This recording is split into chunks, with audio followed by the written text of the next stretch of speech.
Halo semua, perkenalkan kami dari kelompok 4 KKN Universitas Hindu Indonesia tahun 2025 Desa Sumertekaje. Kalian tahu nggak kalau Desa Sumertekaje ini punya pengelolaan sampah organik sendiri loh, tepatnya di TPS Sadu. Hari ini kita bersama-sama untuk melihat bagaimana sih pengelolaan sampah organik di Desa Sumertekaje, tepatnya di TPS Sadu. Let's go!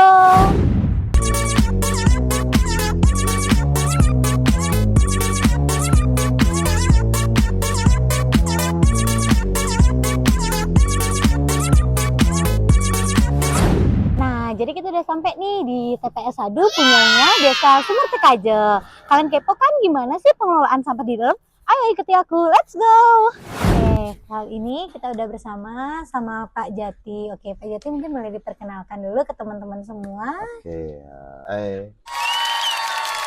saya Imadi Tutu Jati, biasa dipanggil Pak Jati. Saya sebagai Ketua Unit Pengelolaan Sampah di TPS Sadu Desa Sumertekaje. Oke, mungkin bisa diceritakan sedikit Pak awal terbangunnya TPS Sadu ini mungkin, dan di sini itu kita ada pengelolaan sampah apa aja sih Pak kira-kira?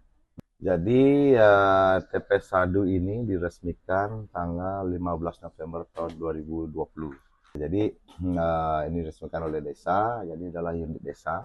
Jadi kita sistem pengolahannya itu dari awal memang kita pakai metode biodrying.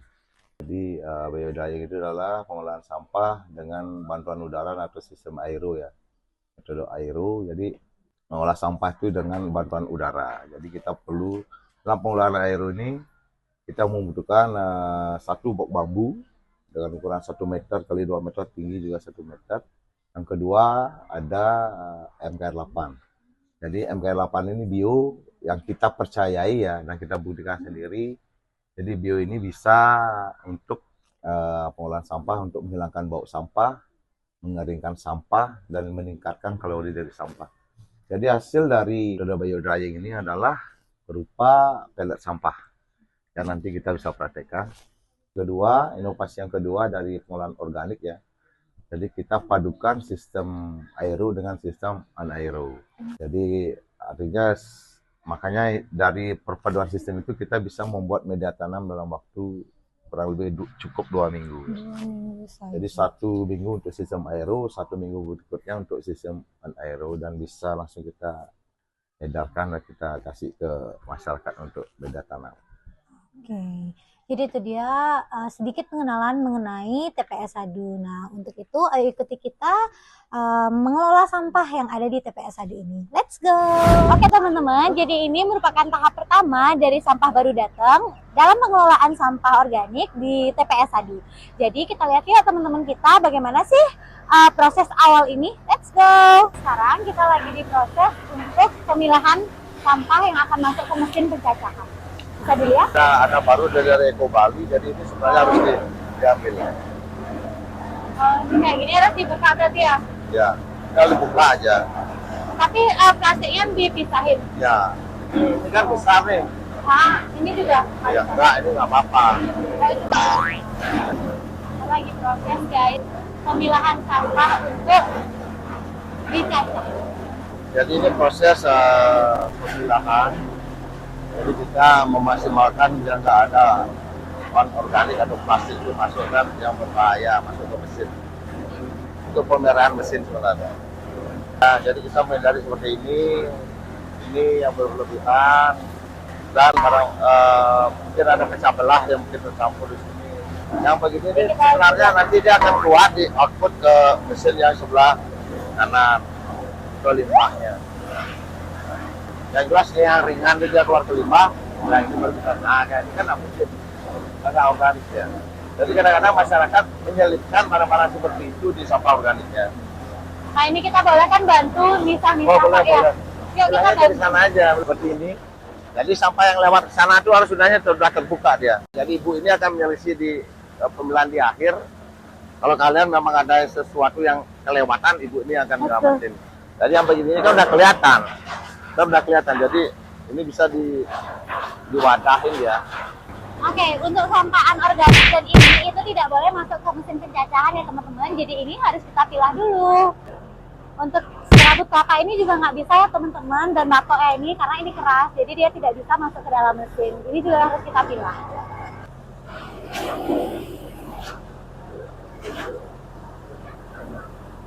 Sadu itu penanganan sampah organik yang baru datang itu ada dua cara. Yang satu kita seperti yang tadi kita pilah di mesin gibrik. Yang kedua kita masukkan organik itu ke box bambu. Ayo kita lakukan yuk. Tanpa plastik kita bawa ke box bambu. Ya, caranya ambil sekop, jangan tangan kan kotor. Kalian nggak pakai sekop juga ambil sekop. Ini harus kita buka. Nah, plastiknya kita pisahin. Yang di sini. Nah, kayak ini kan kertas apa nih kita pisahin. Stop aja. Enggak, ini nggak apa-apa Delia. Oh, yang ini yang nggak boleh Ya, berarti. yang ini ya.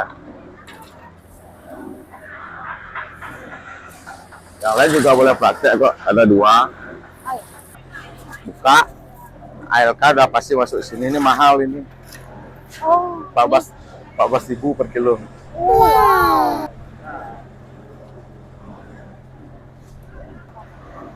Jadi harus bisa memastikan yang mana organik. Yang jelas ini nggak organik ya. Ini nggak organik. Ini juga nggak bisa. Ya boleh lah buang aja. Nggak apa-apa. Sebab ini perlu mesin pencacah yang khusus. Oh, oke. Setiap dia mau masukin dong sampah, dia pisahin plastik sama organiknya. Jadi harapan kita ke depan itu seperti itu sebenarnya. Oke, sekarang kita jalan untuk naruh ini ke keranjang bambu. Let's go.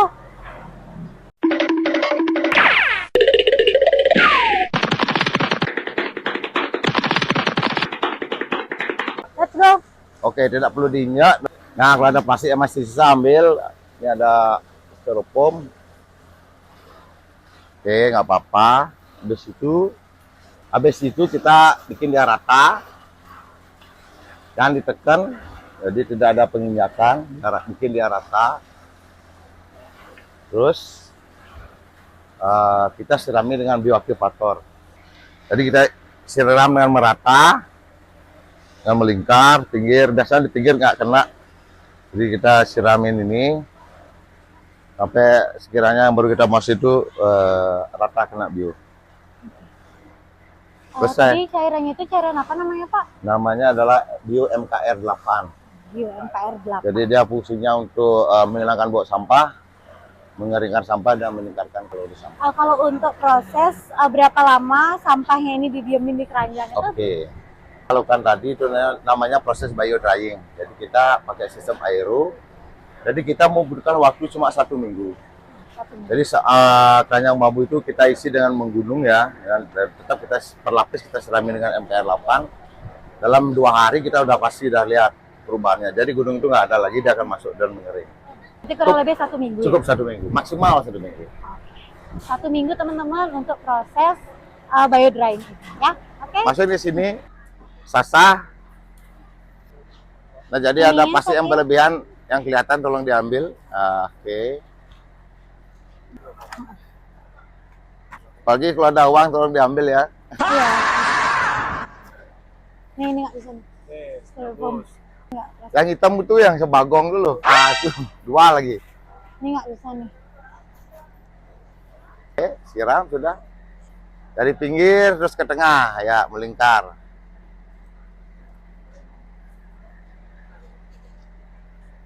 Proses selanjutnya, jadi kita tadi sudah masukkan sampah segar atau sampah masyarakat itu ke box bambu dan kita sirami dengan MKR 8. Setelah 1 minggu kita lakukan proses pemanenan. Jadi fungsi dari proses pemanenan ini adalah untuk melakukan pemilahan selanjutnya. Kalau memang ada plastik, ada logam, ada pecahan kaca ataupun yang berbahaya nantinya untuk mesin pencacah, itu kita keluarkan. Kita pilah kembali. Jadi salah satu fungsi MKR 8 itu adalah mengeringkan sampah dan menghilangkan bau. Jadi dengan tidak adanya bau mereka panen, berarti kita memasukkan manusia. Kita arahnya ke sana. Jadi mereka pun tetap nyaman bekerja, tidak ada jijik karena tidak ada bau.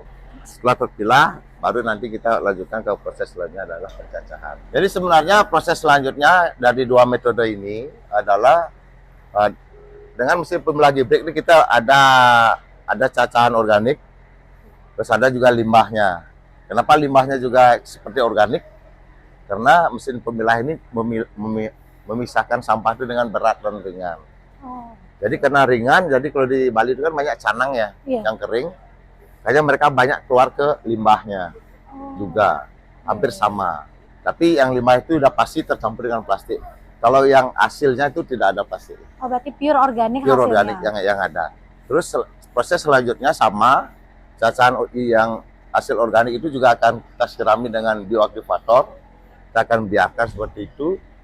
Selanjutnya prosesnya sama, hasil cacahan dari hasil panenan dari bok bambu dengan hasil cacahan akan kita cacah kembali dengan mesin pencacah TPS 1. Jadi itu nanti akan hasil dari pengelolaan sampah organik yang ada di TPS Sadu. Ada 2 produk, yaitu pelet dan media tanam. Media tanam sadu, metasadu. Metasadu. Oke, setelah dari pencacahan di situ, kita lanjut ke mesin pencacahan yang ada di sini ya teman-teman, supaya hasilnya dia lebih kecil. Jadi mesin cacah kita ini adalah mesin untuk mencacah setelah sampah dalam pok bambu dalam seminggu itu kita panen. Setelah kita panen, kita cacah dengan mesin ini. Dan dari mesin ini bisa kita langsung cetak dengan jadikan pelet, boleh. Terus kita campurkan dengan super biomi langsung, terus kita packing dalam 1 minggu juga boleh. Jadi dari mesin ini nanti meta yang tadi sudah kita lihat itu dicampurkan dengan cairan super biomi untuk bisa digunakan menjadi media tanam yang aman untuk tanaman. Dan untuk pelet tadi itu kita cetaknya di sebelah sini ya teman-teman. Jadi mesin cacah ini hasilnya tuh ini. Nah seperti ini dia, kurang lebih. Dari hasil ini kita masukkan ke mesin pelet. Jadi mesin pelet ini hasilnya. Ini adalah pelet-pelet sampah yang cuma perlu sekitar 2 hari untuk kita keringkan, kita jemur, kita bisa dipakai untuk kompor, untuk masak. Misalnya ini abu dari pembakaran itu bisa kita masukkan ke tanaman. Oke, jadi itu dia hasil dari pengelolaan sampah di TPS Sadu. Nah ini dia, ini. Jadi ini hasil dari pengelolaan sampah bambu, itu pelet pemati tadi namanya. Nah ini dari sampah organiknya. Gitu. Jadi ini berbeda ya teman-teman. Ini tuh pemancing supaya apinya mau hidup. Oh my god. Jadi ini pelet sampah yang kita produksi ya. Jadi kita masukkan. Ini akan kita pakai masak. Aduh, Delia, tolong dong. Apa? Ambilin pancinya sama mie-nya ya. Boleh. Jadi pelet pemati ini khusus kita buat dari cacahan bambu, terus kita campur dengan minyak jelantah. Jadi minyak jelantah juga kan termasuk kategori sampah ya. Dibuang kan sama orang. Udah dibuang itu pasti sampah dah. Nah, jadi untuk proses ini kita perlu pematik, artinya kita juga perlu harus bakar ya. Oh, dia lihat. Agak jauh dikit.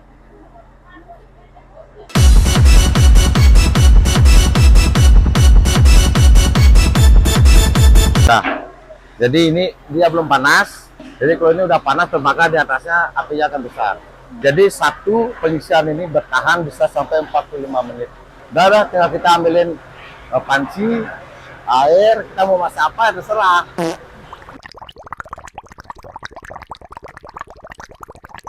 Oke, jadi sekarang kita mau nyoba untuk ngerebus telur menggunakan kompor yang menggunakan pelet hasil dari pengelolaan sampah TPS Sadu.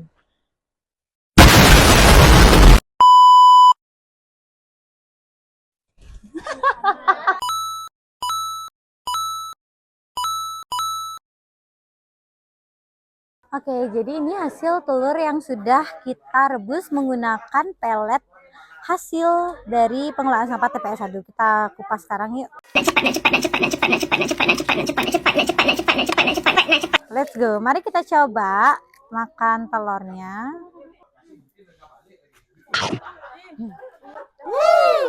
Pengolahan organik salah satunya adalah sebagai pelet pengganti kayu bakar. Setelah kita mau menggunakannya, jadi adanya abu ya dari pelet ini juga kita bisa gunakan untuk penyumbur tanaman. Jadi unsur apa nitrogennya. Nah ini bisa.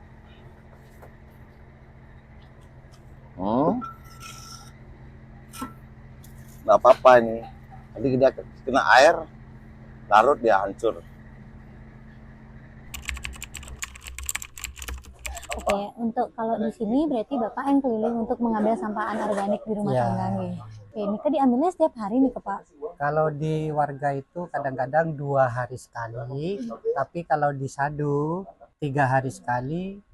Kalau sudah tenaganya mampu ya 1 minggu sekali itu dapat 1 carry Oh, 1 carry. Oke, Ya. berarti ngambilnya di TPS di Sadunya langsung TPS ya. Sadu. Oh, iya. Kalau untuk sampah anorganik yang bisa diangkut itu kayak sampah yang gimana aja sih Pak Ya misalnya? seperti emberan, Hmm. botol bir, botol beling, kelapa, plastik-plastik gitu. Kalau untuk kardus sendiri Bapak yang angkut? Oh, ngangkut Kardus, juga. tas putih, sama duplek semuanya. Oh gitu, oke. Jadi itu jenis-jenis sampah anorganik yang bisa diangkut oleh bapaknya. Oke, teman-teman, di TPS Sadu itu selain kita bisa pengelolaan sampah organik, di sini juga punya loh teman-teman untuk sampah anorganiknya. Ayo kita ikutin yuk, gimana sih di sini pemilahan sampah anorganiknya? Jadi di sini kita lagi melakukan pemilahan sampah anorganik. Memisahkan antara, nah contohnya seperti botol-botol itu fungsinya adalah untuk meningkatkan nilai ekonomis dari sampah anorganik. Oke teman-teman, jadi ini sampah anorganik yang sudah terpilah, namun dalam satu botol ini juga bisa dipilah lagi teman-teman. Jadi nanti tutup botolnya akan dipisah, terus labelnya juga akan dipisah. Jadi setelah dilakukan pemilahan tersebut, nanti hasil bersihnya itu ada di sebelah sana. Nah, itu untuk yang sudah bersih.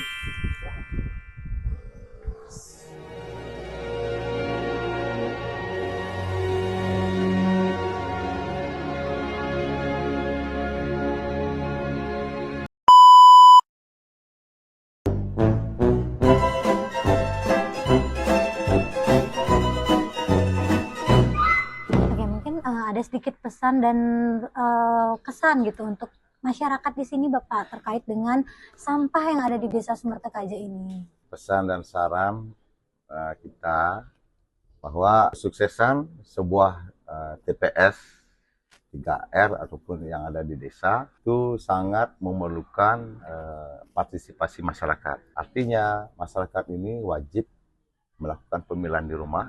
Jadi untuk mempercepat proses pengolahan yang ada di TPS di setiap desa. Jadi kesuksesan pengolahan sampah itu kuncinya adalah adanya pemilahan di masing-masing rumah tangga. Jadi pilahlah sampahmu, sampahmu adalah tanggung jawabmu, bukan cuma tanggung jawab pemerintah, tapi permasalahan sampahnya adalah tanggung jawab kita bersama. Oke, itu dia sedikit pesan-pesan untuk seluruh masyarakat. Jadi kita sekarang udah wajib untuk pilah sampah di rumah ya teman-teman. Karena sampah yang paling dekat sama kita tuh adalah sampah yang ada di rumah gitu. Jadi itu harus kita pilah sehingga memudahkan nih juga untuk petugas di sini gitu ya, dan mengefisienkan waktu gitu untuk pengelolaan sampah.